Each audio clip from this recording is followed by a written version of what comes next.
سورہ مدثر کا دوسرا رکوع اور 29ویں پارے کا 16واں رکوع. کلا والقمر، ہاں چاند کی قسم، واللیل اذ ادبر، اور رات کی قسم جب پیٹ پھیرے، والصبح اذا اسفر، اور صبح کی قسم جب اجالا ڈالے.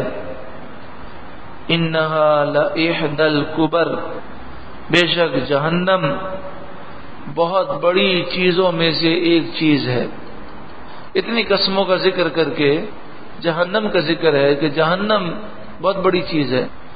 نذیرا للبشر، آدمیوں کو ڈرانے والی ہے. لمن شاء منکم ان یتقدم او یتأخر، اسے ڈرانے والی ہے جو تم میں چاہے کہ آگے آئے یا پیچھے رہے، جو نیکیوں میں آنا چاہے آگے اور گناہوں سے دور بھاگنا چاہے اس کے لیے یہ نصیحت ہے. کل نفس بما کسبت رہینہ، ہر جان اپنے اعمال میں گروی ہے، یعنی ہر جان پھنسی ہوئی ہوگی. جس طرح انسان کسی سے قرضہ لے اور اپنی چیز جو ہے رکھوا دے، گروی رکھوا دے، تو وہ چیز پھنس جاتی ہے جب تک وہ قرضہ واپس نہ کرے. تو فرمایا ہر آدمی، ہر جان اپنے اعمال کی وجہ سے گروی ہے، لیکن مومنوں کی جانیں، جو نیک مومن ہیں ان کی جانیں پھنسی نہیں ہوں گی. الا اصحاب الیمین، ہاں دائیں ہاتھ والوں کی جانیں گروی نہیں ہیں. فی جنات، باغوں میں وہ ہوں گے. یتساءلون، وہ پوچھتے ہوں گے. عن المجرمین، مجرموں سے. وہ جنتی جنت میں ہوں گے اور جنت سے وہ جہنمیوں کو دیکھیں گے اور ان سے بات کریں گے، ان سے پوچھیں گے ما سلککم فی سقر، تمہیں کیا بات جہنم میں لے گئی، کون سی ایسی تم حرکت کرتے تھے جس کی وجہ سے تم جہنم میں گئے. پہلا جواب کیا ہوگا ان کا؟ قالوا، وہ جہنمی کہیں گے لم نک من المصلین، ہم نماز نہ پڑھتے تھے. سب سے اہم چیز ایمان کے بعد وہ ہے نماز پڑھنا.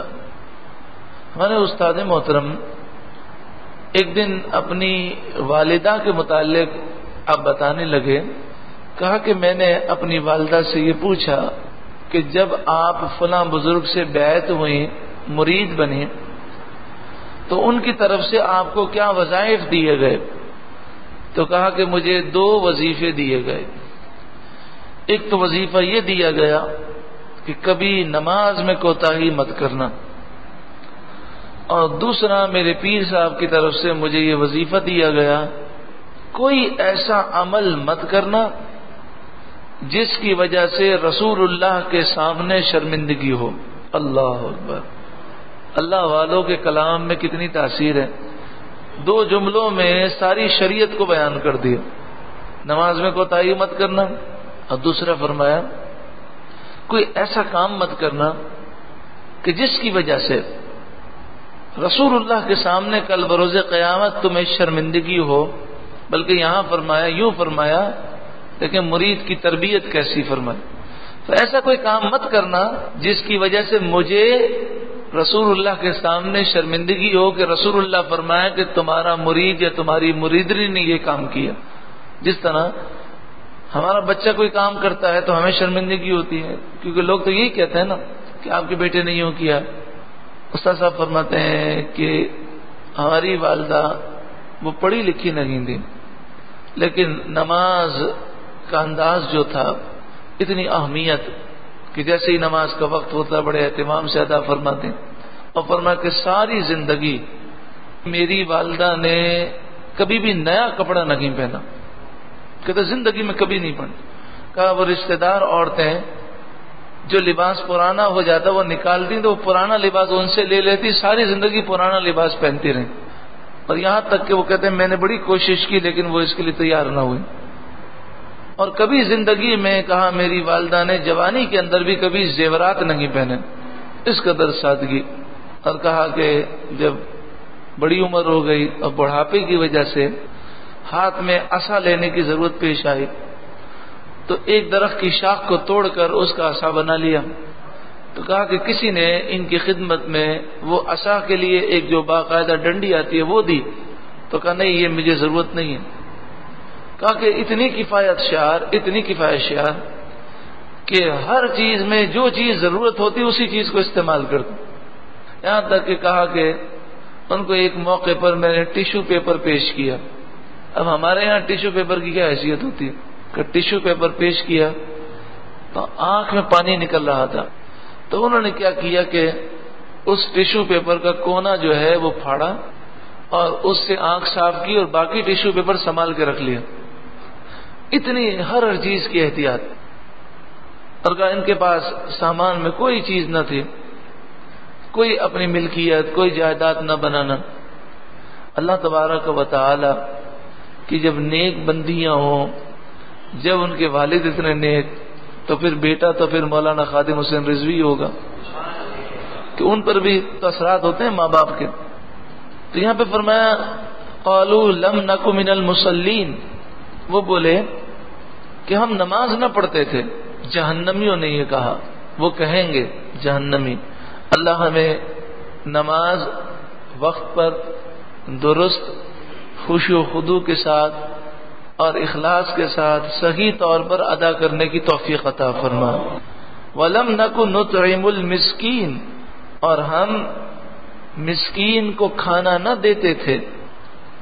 غریب کی مدد کرنا, غریبوں کو کھلانا, زکوٰۃ دینا, یہ سب ضروری چیزیں ہیں. وَكُنَّا نَخُوضُ مَعَ الْخَائِضِينَ, بس اس آیت کا ترجمہ آپ سنیں گے تو آپ کو موجودہ دور کا میڈیا آپ کی نگاہوں میں گھومے گا. میڈیا میں چوراہوں پر, ہوٹلوں پر, دوستوں کی گیدرنگوں میں ہوتا کیا ہے؟ انہیں نماز کے فرائض بھی صحیح طور پہ نہیں آتے, قرآن دیکھ کر بھی صحیح پڑھنے کے لیے نہیں آتا, اور دین پر وہ بحث کر رہے ہوتے اور فضول بحث. تو جہنمی کہیں گے وَكُنَّا نَخُوضُ مَعَ الْخَائِضِينَ, ہم فضول بحث کرنے والوں کے ساتھ بحث کیا کرتے تھے, بیہودہ فکر والوں کے ساتھ بیہودہ فکریں کرتے تھے. وَكُنَّا نُكَذِّبُ بِيَوْمِ الدِّينِ, اور ہم انصاف کے دن کو جھٹلاتے رہے. حَتَّى أَتَانَا الْيَقِينَ, یہاں تک کہ ہمیں موت آ گئی, یقین آ گیا ہمارے پاس, یعنی موت آ گئی. فَمَا تَنفَعُهُمْ شَفَاعَةُ الشَّافِعِينَ, تو انہیں سفارش کرنے والوں کی سفارش کام نہ دے گی. فَمَا لَهُمْ عَنِ التَّذْكِرَةِ مُعْرِضِينَ, تو انہیں کیا ہوا نصیحت سے منہ پھیرتے ہیں. كَأَنَّهُمْ حُمُرٌ مُسْتَنفِرَةٌ, گویا وہ بھڑکے ہوئے گدھے ہیں. فَرَّتْ مِنْ قَسْوَرَةٍ, جو شیر کو دیکھ کر بھاگتے ہیں. یعنی گدھا اگر کسی شیر کو دیکھ لے تو وہ ایسا بھڑک جاتا ہے, بدحواس ہو کر بھاگتا ہے. تو اسی طرح یہ قرآن سن کر بھاگتے ہیں. بل یرید کل امرئ منہم, بل یرید کل امرئ منہم ان یؤتی صحفا منشرہ, ہر کوئی کافر اپنے آپ کو نبی کے برابر سمجھتا ہے, بلکہ ان میں سے ہر شخص یہ چاہتا ہے کہ کھلے صحیفے, آسمانی کتابیں اس کے ہاتھ میں دے دیے جائیں. کلا, ہرگز نہیں. بل لا یخافون الآخرہ, بلکہ اصل بات یہ ہے کہ ان کو آخرت کا کوئی ڈر نہیں. کلا, ہاں, انہ تذکرہ, بے شک یہ قرآن نصیحت ہے. فمن شاء ذکرہ, تو جو چاہے اس سے نصیحت لے. وما یذکرون الا ان یشاء اللہ, اور وہ کیا نصیحت مانے مگر جب اللہ چاہے. هو اہل التقوی, وہی ہے ڈرنے کے لائق. واہل المغفرہ, اور اسی کی شان ہے مغفرت فرمانا. وہی تقوی دینے والا ہے اور اسی سے ڈرنا چاہیے اور وہی بخش